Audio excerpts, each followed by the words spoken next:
Hello traders, welcome to Telugu Market Guide. Today market analysis లో yesterday Trump 25% tariff automobiles and pharmaceuticals పైన వేశారు. అది ఎలా India పైన ఇంపాక్ట్ అవబోతుంది and Russia Ukraine war peace negotiations Saudi అరేబియాలో ఎలా జరిగాయి అండ్ యూరోపియన్ యూనియన్ రష్యాపై శాంక్షన్స్ వేశారు. వీటి గురించి డీటెయిల్ గా తెలుసుకుందాం. సో స్కిప్ చేయకుండా వీడియోని లాస్ట్ వరకు చూడండి. Let's dive into the video. US president Donald Trump Tuesday automobile sector పై 25% టారిఫ్ అండ్ సిమిలర్గా ఫార్మాసిటికల్స్ అండ్ సెమీ కండక్టర్స్ పై 25% టారిఫ్ వేశారు. ఇవి ఏప్రిల్ 2 నుంచి అమల్లోకి వస్తాయి. ఇండియా వరల్డ్లో largest exporter of generic drugs and US ఇండియాకి key marketplace. US 47% of generic drugs India నుంచి ఇంపోర్ట్ చేసుకుంటుంది. India $10 billion of drugs generic drugs యుఎస్కి ఇంపోర్ట్ చేస్తుంది. ఫార్మాసిటికల్ ఎక్స్పోర్ట్స్లో యుఎస్ మార్కెట్ నుంచి 10 to 50% of revenue Indian pharma కంపెనీస్కి వస్తుంది. India యుఎస్కి 38% ఆఫ్ డ్రగ్స్ని ఎక్స్పోర్ట్ చేస్తుంది. ఇంపాక్ట్ అయ్యే కంపెనీస్ చూసుకుంటే అరబిందో ఫార్మా, జైదుస్, సిప్లా, డాక్టర్ రెడ్డిస్, లుపిన్, సన్ ఫార్మా, టోరెంట్ ఫార్మా. తక్కువ ఇంపాక్ట్ అయ్యేవి చూసుకుంటే సన్ ఫార్మా, టోరెంట్ ఫార్మా. టుడే సెక్షన్లో Nifty pharma more than 3% fall అయ్యి రికవరీ అయ్యింది. ఆటోమొబైల్ ఎక్స్పోర్ట్స్ చూసుకుంటే యూఎస్కి చాలా తక్కువ, సో తక్కువ ఇంపాక్ట్ ఉండొచ్చు.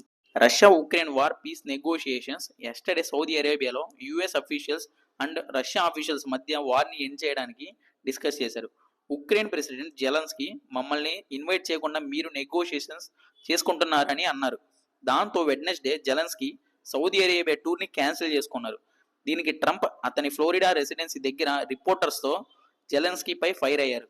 జెలెన్స్కీ మమ్మల్ని ఇన్వైట్ చేయకుండా మీరు డెసిషన్స్ తీసుకుంటున్నారు అన్న మాటకి ట్రంప్, నువ్వు అక్కడ 3 years నుంచి ఉన్నావు, నువ్వు 3 years క్రితమే ఆపాల్సింది, అసలు నువ్వు స్టార్ట్ చేసి ఉండకూడదు, 3 years క్రితమే ఆపాల్సింది అని ట్రంప్ జెలెన్స్కీపై కొంత ఫైర్ అయ్యారు. US secretary of state Marco Rubio yesterday మీటింగ్లో రష్యా ఉక్రెయిన్ వార్ ఎండ్ అయితే యుఎస్ రష్యాపై వేసిన శాంక్షన్స్ లిఫ్ట్ చేస్తామని అన్నారు. టుడే ఆఫ్టర్నూన్ యూరోపియన్ యూనియన్ రష్యాపై న్యూ శాంక్షన్స్ వేశారు. అల్యూమినియం అండ్ ఆయిల్ ఎక్స్పోర్ట్స్పై టైట్ రెస్ట్రిక్షన్స్ వేశారు. ఉక్రెయిన్ వార్ స్టార్ట్ అయినప్పటి నుంచి ఇది 16th రౌండ్ ఆఫ్ శాంక్షన్స్ రష్యాపై. ఇండియా ఈ రెసిప్రోకల్ టారిఫ్ వల్ల సంవత్సరానికి $7 బిలియన్ కోల్పోవచ్చని ఫైనాన్షియల్ ప్లాట్ఫామ్స్లో న్యూస్ పబ్లిష్ అవుతున్నాయి. ఇండియా 2024లో యుఎస్కి $74 బిలియన్ వర్త్ ఆఫ్ ఎక్స్పోర్ట్స్ చేసింది.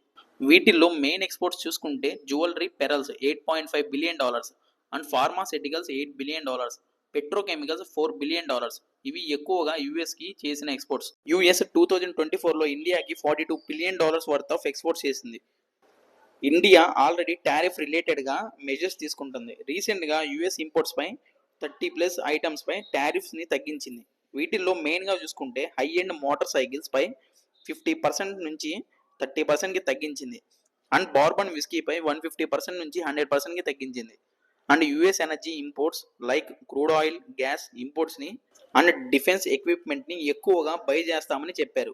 సో ట్రంప్ టారిఫ్స్ రిలేటెడ్గా గవర్నమెంట్ ఆల్రెడీ మెజర్స్ తీసుకుంటుంది. నిఫ్టీ 22,800 సపోర్ట్ని రెస్పెక్ట్ చేస్తూ అక్కడ సస్టైన్ అవుతుంది. గ్లోబల్గా నెగిటివ్ అండ్ పాజిటివ్ ఫ్యాక్టర్స్ ఉన్నాయి.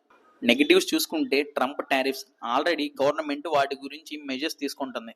ఎప్పుడైనా మార్కెట్ ఒకే ఈవెంట్కి పదే రియాక్ట్ అవ్వదు. ట్రంప్ ప్రెసిడెంట్ అయినప్పటి నుంచి టారిఫ్స్ ఉంటాయని మార్కెట్కి తెలుసు.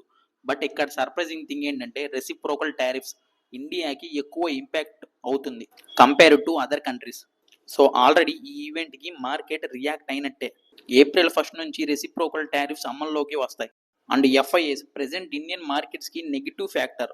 వీళ్ళు కంటిన్యూస్గా సెల్ చేస్తూనే ఉన్నారు. ఆల్రెడీ 2025లో 1 lakh crore మార్క్ని దాటేశారు. But surprisingly yesterday more than 4,000 crores buy చేశారు.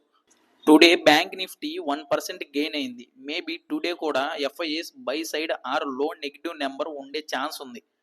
యుఎస్డిఎన్ఆర్ 88 నుంచి డ్రాప్ అయ్యి ప్రెసెంట్ 86.7 దగ్గర ఉంది.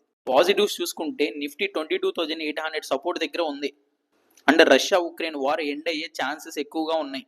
ఎఫ్ఐఎస్ బై సైడ్ వస్తే నెట్ షార్ట్స్ కూడా 84% ఉన్నాయి. షార్ట్స్ కవర్ అయ్యే ఛాన్సెస్ ఉన్నాయి. షార్ట్ టర్మ్లో మార్కెట్ నెగిటివ్గా ఉన్న లాంగ్ టర్మ్ పాయింట్ ఆఫ్ వ్యూలో మార్కెట్ మంచి వాల్యుయేషన్స్లో ఉంది. Investment is best option for 4 to 5 years. Video నచ్చితే తప్పకుండా లైక్ చేయండి. ఇలాంటి కంటెంట్ కోసం మన ఛానల్ని సబ్స్క్రైబ్ చేసుకోండి. Thanks for watching.